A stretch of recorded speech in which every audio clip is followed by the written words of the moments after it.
د اوبو بندونو جوړولو په برخه کې د بنسټیزو پروژو تطبیق د انرژۍ تولید د زیاتوالي، د کرنې د ودې، د کورنۍ تولیداتو او د اقتصاد د انکشاف لامل ګرځي.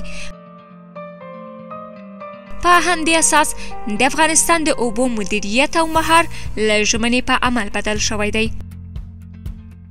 په دې برخه کې د 3 بندونو انکشافي او عملي چارې روانې دي چې 253 هکتاره ځمکه خړوبوي.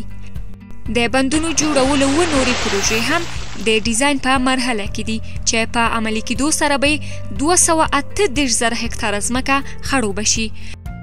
د 6 بندونو چارې د سروې او تدارکاتو په مرحله کې دي چې په جوړېدو سره به 300,000 هکتاره ځمکه خړوبه شي او پر دې سربیره د 2 نورو بندونو تخنیکي مطالعه هم دوام لري چې د 55,000 هکتاره ځمکې د خړوبولو ظرفیت لري. افغانستان د بندونو پر جوړولو د پانګونې په زیاتولو سره د اوبو مدیریت ته په خپلو کاري لومړیتوبونو کې ځای ورکړی دی. سلما بند چې د 1995 کال په غبرګولي میاشت کې پرانیستل شو، د 640 میلیون متر مکعب اوبو د ذخیره کولو او د 80,000 هکتاره ځمکې د خړوبولو وړتیا لري.